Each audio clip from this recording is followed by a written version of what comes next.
How's it going, YouTube? We're back with another PC build video. In today's video, we're going to be installing this Dell Precision 3630 motherboard into a Corsair 4000D. In our build today, we're going to be using a 9600 i5 with a 5700 XT from Amazon. This is a Vandossy model. We're also going to be using a 1TB Patriot M.2 and 16 gigabytes of RAM. So we're going to get started by installing the motherboard into the case. Now that we're at our case, we're first going to install our I/O shield. With the Dell Precision, unfortunately they don't come with an I/O shield, so you gotta kind of craft your own, which you can get packs of these on Amazon for pretty cheap, so we'll go ahead and get that installed. Next, we're going to move some of the standoffs for our M-ATX board. So we're going to have to move standoffs to this position and this position. So we can take two of the ones from the lower positions and move them up.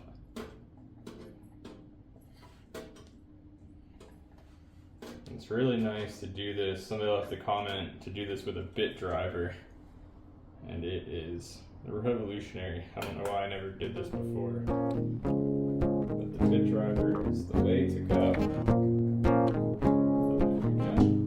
Now we will get on to the motherboard in.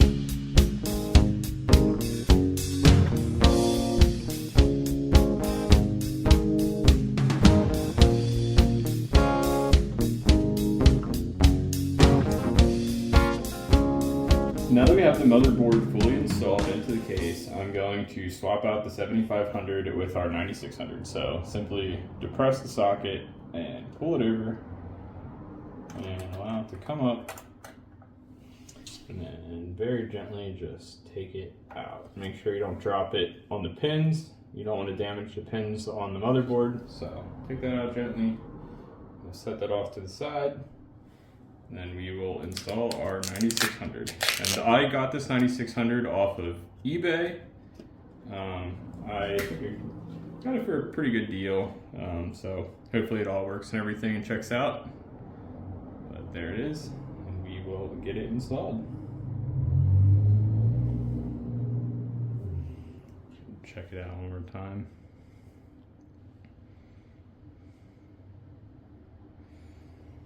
So, and then you're just going to line up the arrows with the little triangles in this case. See, there's a real big one on this one. Makes it really obvious. And there's also a key position at the top. And then just in the same reverse order, we're going to bring that down and socket it. Now I'm going to get it cleaned off with a little bit of ISO, and then we will get Thermaltake and our air cooler installed. Now that we got our CPU installed, I think the next thing that I'm going to do is install our RAM before we put the cooler on.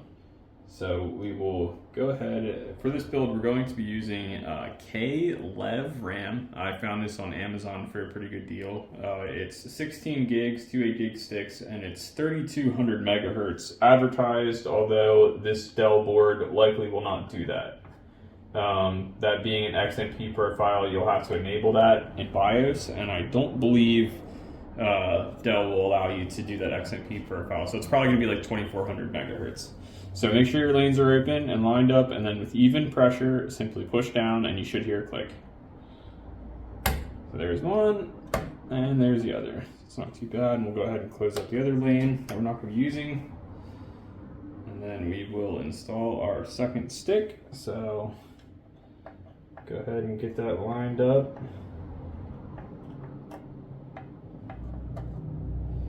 Always double check before you push to make sure that it's lined up in the correct lane.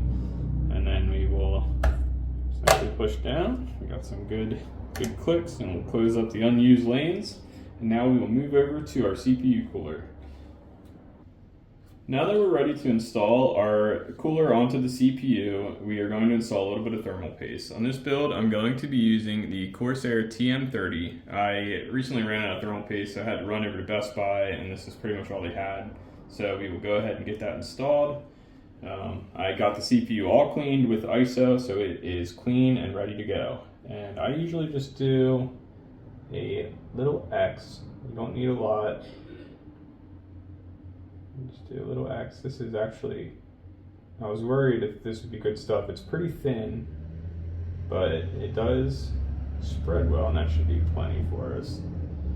It is a little thinner than I thought it would be, but it's not too bad. So that is the TM30. Now we will go ahead and get our cooler lined up. Just wanna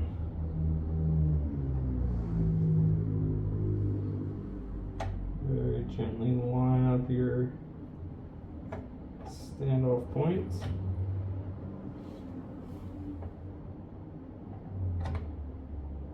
There we go. And we'll get them started. And you want to go across on these.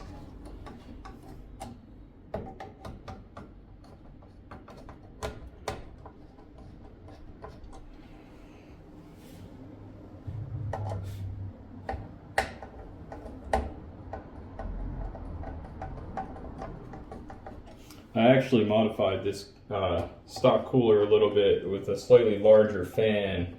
It was a case fan from the Dell, and I think it will be a nice little upgrade for this system, still utilizing a stock cooler. I would highly recommend using an aftermarket cooler. They're pretty cheap, but I don't think we're going to need it on this build with a 9600, but we will test temps and see. All of the systems that I build, I run through 3D Mark. So we'll make sure all the temps under load will be good and sustainable under stress testing. So I think that looks pretty good. And now we will simply install the CPU fan and we will be ready to go. So I probably am just gonna route that in right there. We may cable manage that a little bit better, but that should do it for the CPU cooler. With our RAM and CPU cooler installed, we're going to install our SSD, which is an M.2 Patriot 1 terabyte. So to install the M.2s, it's pretty easy. All you need to do is just simply slot the card into the lane at kind of an angle. Make sure it seats itself well, and then with one finger, you're going to push it down. With the other finger, you will get the screw started. Pretty easy. So we will get that all installed. One thing you do have to make sure is that you have it all the way seated down here. Make sure it's all the way slotted in. Other than that, it's a pretty easy install. So now we will move on to installing our power supply and doing a little bit of wiring. Now that we have our motherboard installed, we are going to move on to installing our power supply. You can actually install your power supply first if you like to. It really doesn't matter.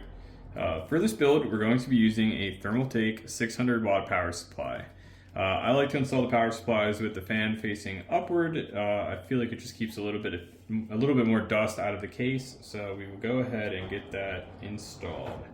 Now, unfortunately, this is a non-modular power supply, so you have this bundle of cables. You can't just take off the ones that you're not using.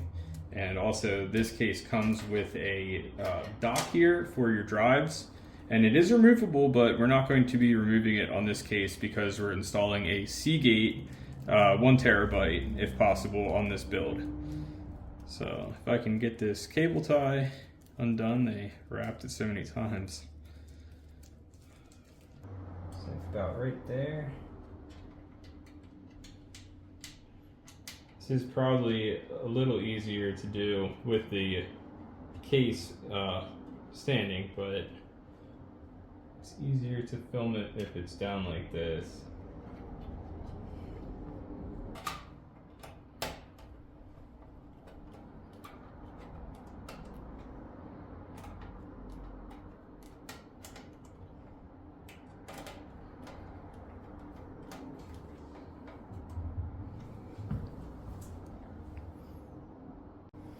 Now that we have our power supply mounted, we're going to go ahead and get the power supply connected.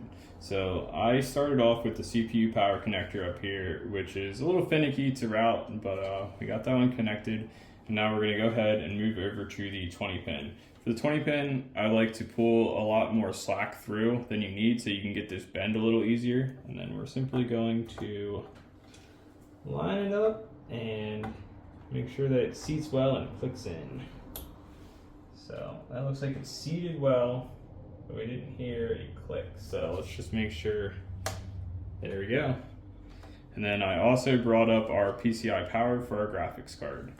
So the next thing I think I'm going to do is move around to routing the fans from the front of the case and connecting them to our fan header through a splitter. And I'm also going to connect our SATA hard drive, our secondary hard drive, since this one will have 2 hard drives in it, a Patriot M.2 and a Seagate Barracuda, I believe it is. It's a couple years old, so I wouldn't put anything on it that you care too dearly about, maybe games that you're not currently playing, backup and stuff like that. But it is an older drive, but I figured I would throw it in. I had it sitting around, so it's a good little budget drive just as a secondary one. So we will go ahead and start getting some cable management done, and then we will be back for the graphics card install. One of the adapters that I'd like to show that I'm using for the RGB adapter is this USB header, this pin header to this Type A port. And then from that cable, I'm going to be going to this specialized Dell card port, which I will show where this connects to on the front of the motherboard. And then in the back of the case, we are going to be using one of these USB Type-C and OTG adapters to this connector to connect the RGB to the motherboard. And also I'm going to be including the proprietary speaker just for a little bit of internal speakers. People are probably going to use speakers with a monitor or off their computer, but at least this will give them the option. So we will quickly get these installed and then we will be back. So I just want to give you guys a front view of the connector that the RGB connects to. So I connected it to this one right here with these little blue tabs. And then I had some questions before on the front connector, and I just used the case pinouts. The bottom 2 are the reset. The 2 above that, the second 2 up, are the power, with the power being on the right and the ground being on the left. And then the 2 above that over on the right side are the power LED, power on the top and ground on the bottom. So it's power on the top, ground on the bottom for power LED, and then ground and power for the power button and then the reset switch. So you will get a power button failure in the BIOS. I haven't figured out how to get around that yet, but you can go to continue on warnings and errors and it will go right past it. So now we are going to get the graphics card installed.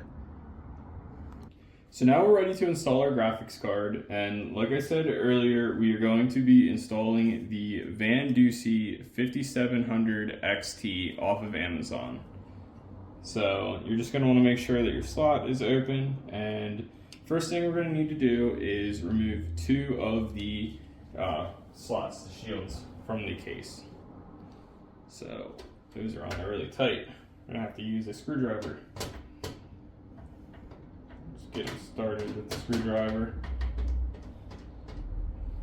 There we go. And then I like to keep my hand on these when you're taking them out because they do like to try to fall onto the motherboard. So it's a good idea to keep your hand on here. And then we'll just get those right out of the way. Keep the screws handy because you are going to need the screws for your graphics card. So get that out of the way here. And now we will line up our graphics card. So now that our lanes are open, everything looks clear, we will line up that back tab behind the motherboard, and then we'll look for our lanes. And looks pretty close. There we go. I think that's it. Yep. And then I like to check just to make sure if you don't hear a click that those do lock in. Now we will get our thumb screws installed and our power connectors connected. So this card uses 2 PCI power connectors, I think it's about a 200 watt card, overclocked. We've been playing like Baldur's Gate on it and stuff like that. At ultra settings, max settings, it's seeing 70 to 100 plus FPS on the 5700 XT. It's a really good budget card. Well over 100 frames in most games, especially esports titles, Fortnite and stuff like that. This card is seeing really good frame rates, especially for like the price that it's at.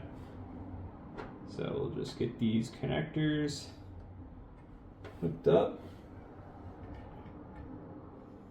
I'm on the right ones, right? Yeah, I am.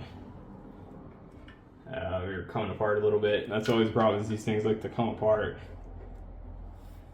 Especially the Thermaltake power or Thermaltake power supplies. So there we go. And I think it's these two. Oh, hope if I was doing it the right way. Goes like that. And we will tuck our extra connector down in. See if we can hide it a little bit. We'll get it a little fixed up when we're out, but that should just about conclude our build, and we will look at installing Windows and booting into the OS.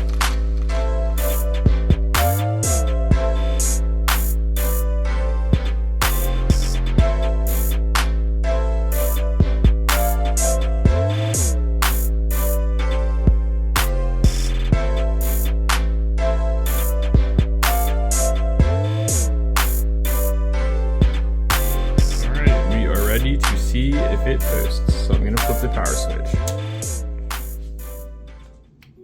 Oh, we have RGB already. That's a good sign. Fans are going. It's probably going to turn off and on a few times, RAM training. Make sure we have our monitor on. Alright, I did a little troubleshooting in the BIOS and it looks like we are ready to install Windows. So I will get Windows installed and then we will run 3D Mark and some benchmarks and then we will wrap this up. Alright guys, we are now in Windows and installing a bunch of updates. And you can see our 9600 there and then our 5700 XT. Right there. Looks like we got 2666 out of the RAM.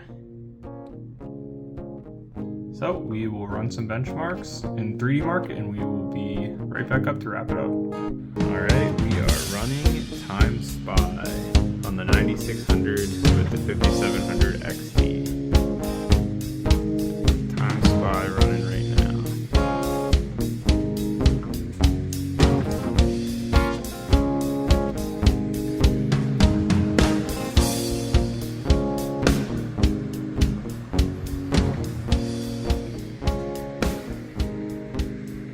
Ooh. 9190 with a CPU score of 5267. It got an 8267, which it said was great. Awesome. 90 plus frames in Battlefield.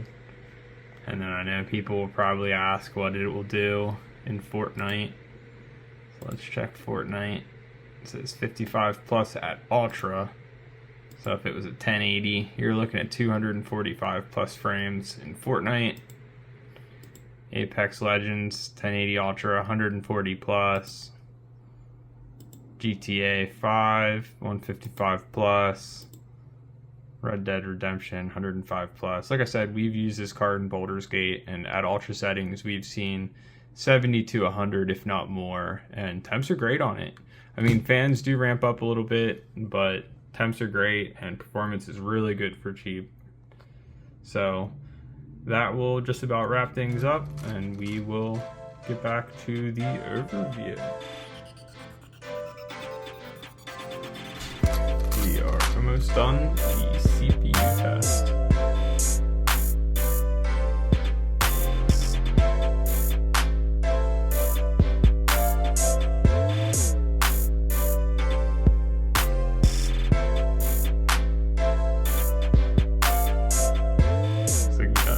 147.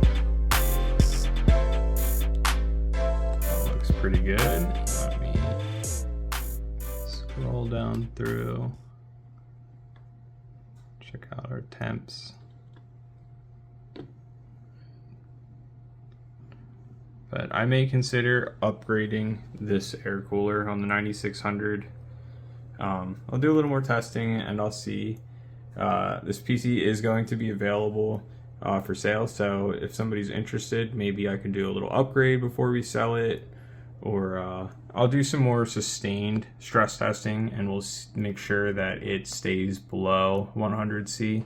At 100C, then you'll start to see thermal throttling, and we don't want that to happen. It's not the end of the world if you have thermal throttling, if you go over 100C, but we do want to stay below that. So I will get back and we will wrap things up.